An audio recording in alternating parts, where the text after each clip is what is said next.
UP में चुनावी रंग जोरों पर है। यह रंग यहां की जनता पर भी चढ़ा हुआ है। लोग किसकी बनेगी सरकार और किसके सर सजेगा ताज, इसको लेकर अलग अलग कयास लगा रहे हैं। एवन टीवी संवाददाता शाकिब अनवर ने राजधानी लखनऊ में लोगों से इस चुनाव और सरकार बनने को लेकर बातचीत की और जाना आखिर जनता जनार्दन किस तरह इस चुनावी जंग को देख रही है।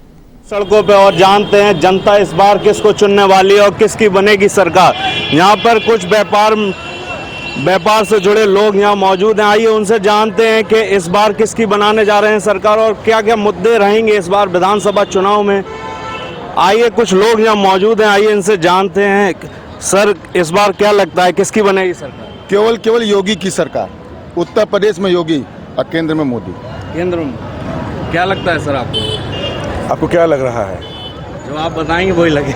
योगी, कोई विकल्प नहीं है, कोई नहीं है टक्कर में। पक्ष में कोई है जी मजबूत। और जो अदर के पार्टियां हैं विपक्ष में, जो अखिलेश यादव जैसे लोग हैं जो बयान दे रहे हैं, जिनका मन भी करेगा वो सपा में जाने वाले, वो भी उनके इस बयान पे वोट नहीं देंगे। अभी जो मंत्री टैनी साहब ने जो पत्रकारों पर हमला किया उस पर क्या कहेंगे? गलत है वो। कभी भी पत्रकारों पे हमला नहीं होना चाहिए। लोकतंत्र के खिलाफ है। जो भी अच्छा काम करे उस पर आप उसका समर्थन करिए और गलत कामों का हमेशा विरोध होना चाहिए। विरोध होना चाहे चाहिए। वो पत्रकारिता का माध्यम हो चाहे आम जनता का माध्यम हो। क्या लगता है सर इस बार क्या है? इस बार उत्तर प्रदेश में भारतीय जनता पार्टी की दोबारा सरकार बनने जा रही है और अभी तक ले इतिहास में 70 साल के बाद कोई अगर प्रदेश में हिंदुत्व की कोई सरकार आई है तो भारतीय जनता पार्टी आई है, जो कि हर तरह से राहत मिला है।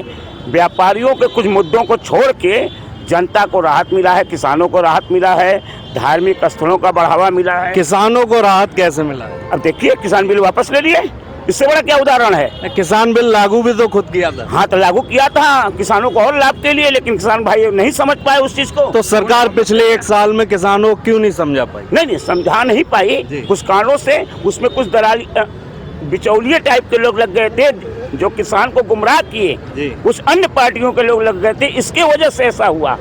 हमको ऐसे तो आना चाहिए बीजेपी ही, लेकिन व्यापारियों की जो समस्या सुन रहे हैं उससे लग रहा है कि हम व्यापारी लोग के लिए सरकार को कुछ करना चाहिए। पिछले लॉकडाउन में व्यापारियों का बहुत बड़ा लॉस हुआ है और घाटे में गए व्यापारी, लेकिन सरकार ने इस पर कोई भी ऐसा नहीं कुछ किया है जिससे व्यापारी उनके संग जुड़े। आपको क्या लगता है, व्यापारी जुड़ना चाहिए? सरकार को इस मैटर पे ध्यान देना चाहिए क्योंकि हम व्यापारी से ही सरकार है। अगर हम व्यापारी नहीं रहते तो सरकार भी नहीं रहता, क्योंकि हर टैक्स सब व्यापारी ही लोग देते हैं। तो सरकार को हम लोग पे ध्यान देना चाहिए, बहुत ही जरूरी है। तो इस बार किसको चुनने जा रहे हैं आप? चुनेंगे तो उन्हीं को, मोदी जी को। ऐसा क्यों है?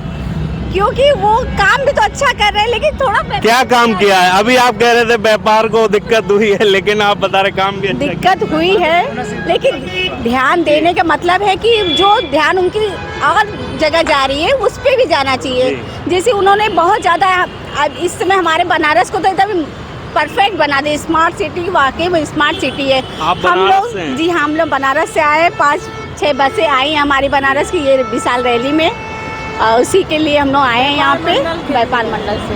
व्यापार मंडल के लिए हम लोग आए हैं कि उनको भी जो है सरकार ध्यान दे। जो जमीनी मुद्दे हैं उसको लेकर लग रहा है कि सरकार वापसी करेगी।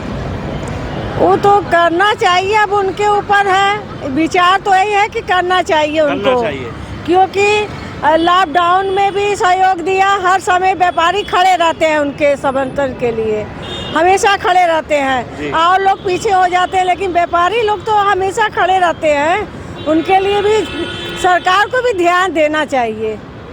चलिए, सरकार को भी ध्यान देना चाहिए। इन्हीं मुद्दों से और जुड़ते हैं कुछ लोग। सरकार बनाने जा रहे हैं यूपी। अखिलेश यादव की सरकार बनेगी अब की बार। अखिलेश यादव की? हमारा नाम है महेंद्र यादव और अब की बार अखिलेश यादव की सरकार बन रही है उत्तर प्रदेश। आपको क्या लगता है? सर, मुझे भी वही लग रहा है, लेकिन दो पार्टी में मन लग रहा है।